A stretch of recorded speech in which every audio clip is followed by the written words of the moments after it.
I never expected a single phone call to turn my life upside down. Just a week after my hip replacement, barely able to move without my walker, I answered the phone to hear Ashley's voice on the other end. "You are home doing nothing anyway.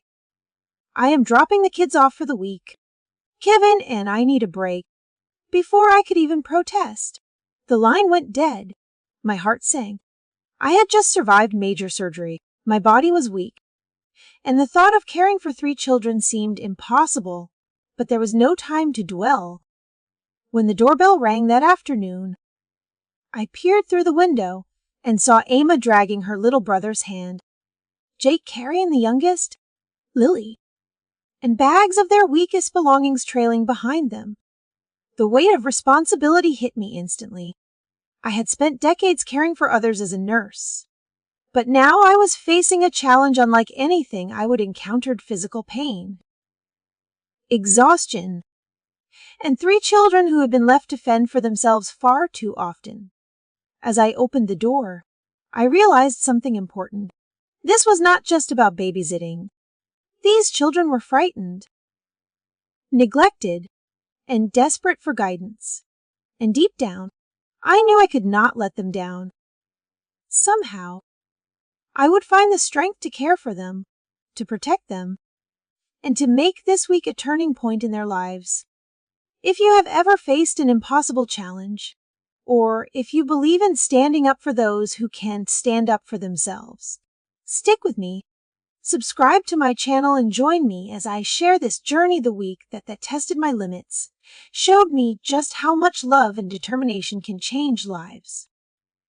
Trust me, you won't want to miss what happens next.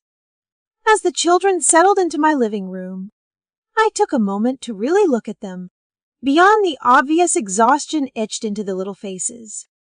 Emma, at just 12, clutched her backpack as if it were armor, her school uniform wrinkled and worn, her eyes alert and wary, scanning the room for any sign of disapproval.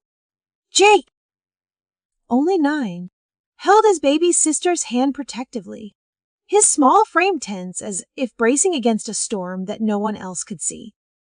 And Lily, the youngest at 6, had tangled hair and a thumb firmly planted in her mouth, a comfort she clung to as if it were a lifeline in a world that had asked far too much of her already.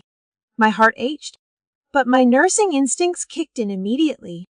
I could see past the surface and into the reality of their daily lives. It became painfully clear that these children had been living under a constant shadow of neglect, left to navigate their own world while the adults around them pursued their own interests. Emma, with the quiet endurance of someone far older than her years, had taken on responsibilities no child should ever carry. She prepared meals, organized homework, and managed household routines that her parents had long abandoned. Her younger siblings relied on her entirely, and yet she never complained, never faltered in her vigilance, carrying the weight of their survival with the quiet resignation of someone who had no choice but to be strong. I could see the emotional toll etched in the way she flinched at loud noises, the way she hesitated before speaking, always careful not to draw attention, as if even her own voice might be a disturbance she could not afford. Jake's defensiveness revealed a child who had learned to protect himself and his sister in the absence of consistent parental care. He watched every interaction closely, ready to step in when necessary, his eyes darting nervously when I moved too quickly or when I asked a question, as if unsure whether it was safe to trust that someone would care for him properly. Lily, still struggling with basic milestones like potty training, clung to the few routines she could manage on her own, her thumb a small anchor against the anxiety that seemed to bubble beneath the surface, a silent testament to how unsettled her world had been. The signs of neglect were impossible to ignore. Thin frames, bruises hidden under clothing, and the quiet desperation that lingered in their eyes. They were children forced to grow up too fast, surviving on frozen dinners and cereal because no one had been there to ensure they were nourished. Emotionally or physically, I watched Emma guide her siblings through breakfast with the practiced precision of someone who had done this countless times before, realizing with a mixture of sorrow and determination that the problem was far deeper than simply being left alone for a week. It was a lifetime of being overlooked, of being expected to manage responsibilities far beyond their years. As I moved slowly around the room, offering gentle guidance and observation, it became clear to me that these children were resilient. Yes, but fragile in the ways that mattered most. Their spirits were intact, waiting for someone to recognize their worth and provide the structure and care they had been denied for so long. In that moment, amidst the chaos and quiet suffering, I understood that this week was not simply about babysitting.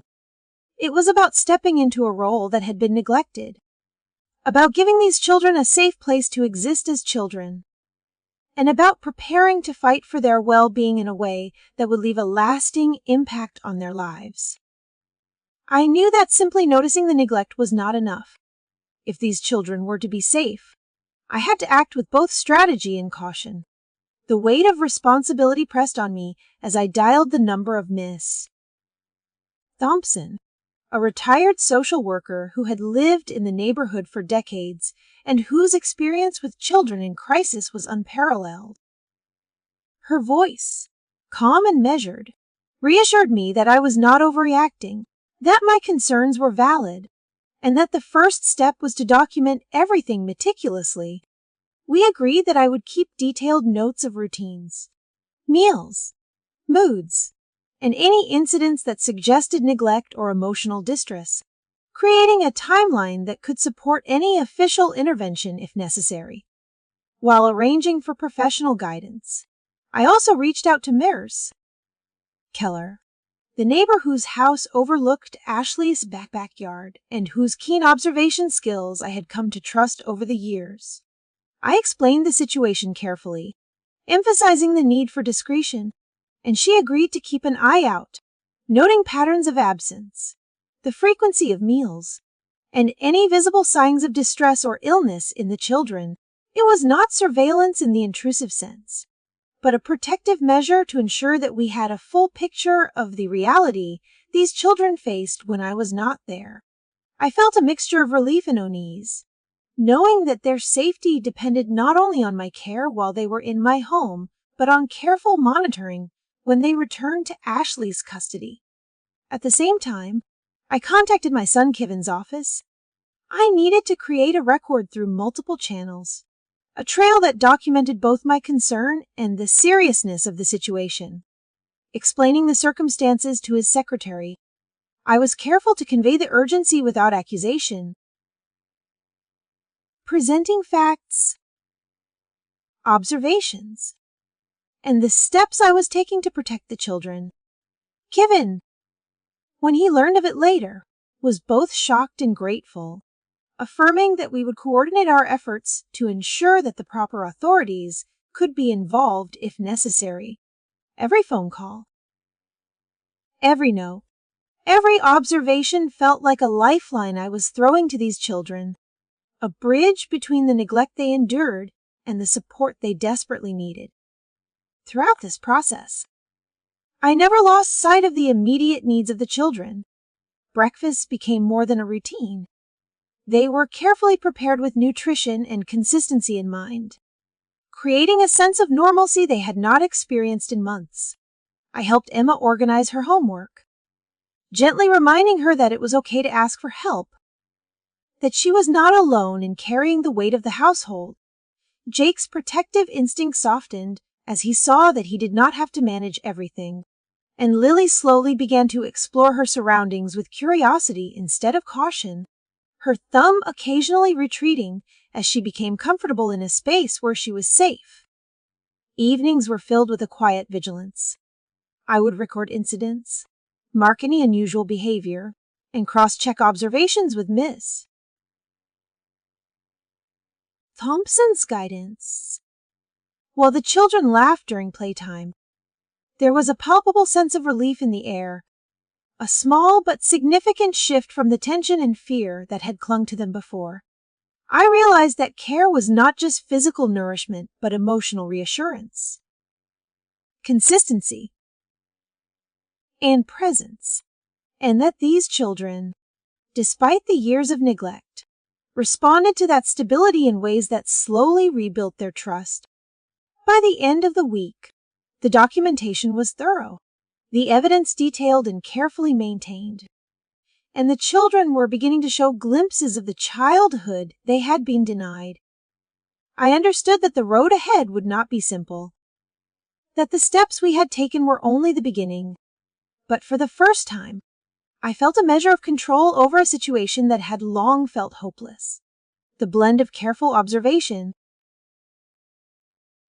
professional counsel, and unwavering personal care had created a framework in which these children could finally begin to heal. And I knew that I had not only provided immediate protection, but had also laid the foundation for a future where their well-being could no longer be overlooked. By the time I had collected enough documentation, observed patterns, and coordinated with Ms. Thompson and our vigilant neighbor, it became painfully clear that the children's situation could no longer be managed informally or left to chance. Every day they returned from Ashley's care, I saw subtle yet undeniable signs of emotional strain that clinging to routines. The quiet hesitation before speaking, the shadows under their eyes, and I knew the window to protect them was narrowing. I realized that while love and immediate care could offer temporary refuge, only formal intervention could provide lasting safety and stability. The thought of initiating emergency custody proceedings filled me with both dread and determination, because I understood that navigating the legal system was daunting, but the stakes were far too high to ignore. I began by compiling every piece of evidence I had gathered, detailed logs of meals, behavior, emotional responses, and responsibilities that were inappropriate for their age, photographs of living conditions, and notes from conversations with Kevin and Ms. Thompson. Each entry in my journal became a building block in the case I was preparing, a record that could demonstrate to the court that the children were not merely neglected in sporadic incidents, but were living in an environment that systematically deprived them of their well-being. I reviewed everything repeatedly, cross-referencing observations and verifying dates, ensuring that the narrative we would present was coherent, factual, and impossible to dismiss as exaggeration. Once I felt confident in the thoroughness of the evidence, I contacted an attorney recommended by Ms. Thompson, someone experienced in family law and emergency child custody cases. Explaining the situation in painstaking detail, I could sense the urgency in her voice as she confirmed that the documentation was more than sufficient to request immediate intervention from the court. I felt a flicker of hope, tempered by anxiety, knowing that the next steps involved both legal complexities and the emotional turbulence the children would inevitably face as their lives shifted. Filing the petition for emergency custody was a mixture of meticulous paperwork, anxious waiting, and quiet reflection. I sat with Emma, Jake, and Lily as we prepared for the potential upheaval, reassuring them in ways that I hoped were honest yet comforting, acknowledging that change was imminent, but that it was designed to protect them, not punish anyone. They listened with a mixture of curiosity and caution, their young faces attempting to read the gravity in my own expression. And I knew that transparency and gentle reassurance were as critical as the legal measures themselves. When the court finally intervened, the weight of relief was almost tangible. The judge, after reviewing our evidence, recognized the severity of the neglect and granted temporary emergency custody, providing the children with a safe, structured environment where their basic needs could be met and their emotional recovery could begin. I watched as Emma's posture softened, Jake's guardedness lifted slightly, and Lily allowed herself to laugh freely for the first time in weeks. Small but significant indicators that the intervention was more than procedural, it was life-changing. Even as the legal wheels turned toward long-term custody decisions, I remained vigilant, knowing that protection was not merely a matter of paperwork, but of continuous care, observation, and advocacy. The children's trust, once fragile, was beginning to grow, and in every small smile, every tentative conversation, and every shared moment of normalcy, I saw evidence that our combined efforts, the meticulous documentation, the guidance from allies, and the unwavering presence I could offer were forging a path toward healing.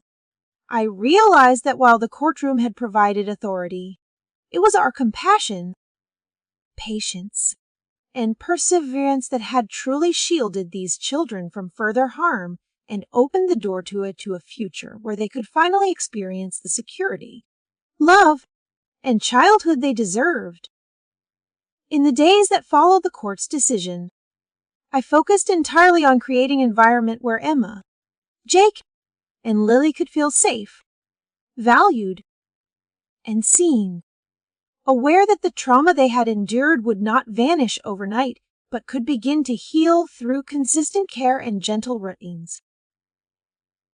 Each morning, I prepared breakfast at a pace that allowed conversation, laughter, and small moments of connection to emerge naturally, watching as Emma, who had long carried responsibilities far beyond her years, finally allowed herself to sit back and simply enjoy being a child. I noticed the subtle changes first in Jake, who had developed a habit of silent withdrawal. He began to join in playful exchanges and even offered spontaneous smiles, small victories that felt monumental after weeks of tension. Lily, the youngest, who had been timid and hesitant to express herself, started to explore her surroundings with curiosity, her laughter echoing through the rooms in a way that had been absent for far too long. Each day followed a rhythm that combined structure with warmth. Mornings were for breakfast and preparation for school, afternoons for homework, reading, and quiet reflection, and evenings for shared dinners and bedtime stories, all infused with gentle reminders that they were safe and cherished. I made sure to listen carefully, validating their feelings, acknowledging their fears, and encouraging open expression without judgment. Over time, I saw Emma's shoulders relax, her confident posture returning, and her eyes reflecting a spark of hope that had been buried under worry and overbearing responsibility. She began to ask questions, to make small choices about daily routines, and even to show moments of humor that reminded me how resilient children can be when they are nurtured rather than burdened. Health, both emotional and physical, became a focus as well. Meals were balanced and nourishing, with attention to preferences that made them feel empowered and respected, while playtime outside the house allowed them to expend energy, enjoy fresh air, and reconnect with a sense of normalcy. I encouraged group activities, small projects, and shared hobbies, observing how laughter and collaboration slowly replaced the tension and unease that had dominated their previous environment. Every evening, I reflected on the progress made, noting subtle shifts: a brighter smile, a lighter step, a moment of spontaneous affection that together painted a picture of recovery, resilience, and emerging trust. I also began gently preparing them for the long-term changes ahead, discussing visits with Kevin, the possibility of ongoing legal procedures, and the assurance that their needs and voices would remain central throughout the process. In these conversations, I emphasized honesty, empathy, and patience, reinforcing the idea that while change could be challenging, it was rooted in care and protection, not punishment. The children responded, sometimes cautiously, sometimes with sudden bursts of insight, demonstrating a growing capacity to understand and navigate their situation with guidance rather than fear. By the end of the week, the transformation was palpable. Emma moved through the house with a sense of authority that came from confidence rather than obligation. Jake's laughter became more frequent and unguarded, and Lily's curiosity and energy filled every corner of the space, turning our home into a lively, warm environment that reflected safety and belonging. I witnessed their health improve as their routines stabilized, their moods brightened, and their interactions deepened into genuine connections. A stark contrast to the burdened silence and anxious behaviors that had once dominated their lives. It became clear to me that the combination of consistent care, love, and structure was not merely a temporary respite, but a foundation on which the children could rebuild themselves, regain their identities, and embrace the childhood experiences they had been denied. In these moments, I realized that protection extended beyond emergency legal measures. It thrived in the daily acts of nurturing, listening, and fostering trust. And it was in these acts that the children's true recovery began, giving me hope and a profound sense of purpose as I continued to guide them toward a future filled with stability, confidence, and genuine joy. As the court's decision was read aloud, I felt a mixture of relief and quiet triumph, knowing that the children were finally stepping into a life where their safety, happiness, and emotional well-being were recognized as paramount. Temporary custody was granted to me, with Kevin allowed visitation and Ashley's visits carefully supervised.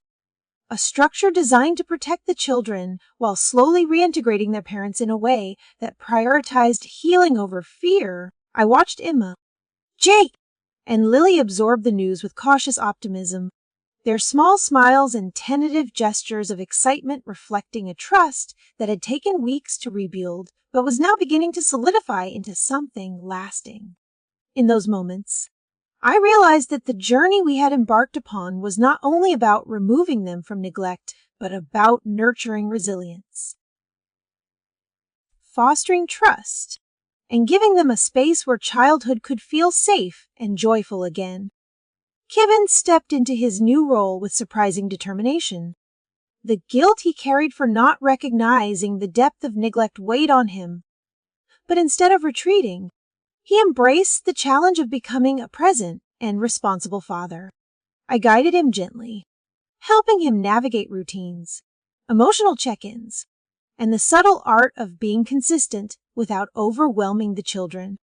Watching him interact with Emma, who had once borne the weight of the household on her small shoulders, or encouraging Jake's quiet confidence, or joining Lily in playful games that drew out her laughter, I saw a father who was learning to listen, to understand, and to act with care and patience.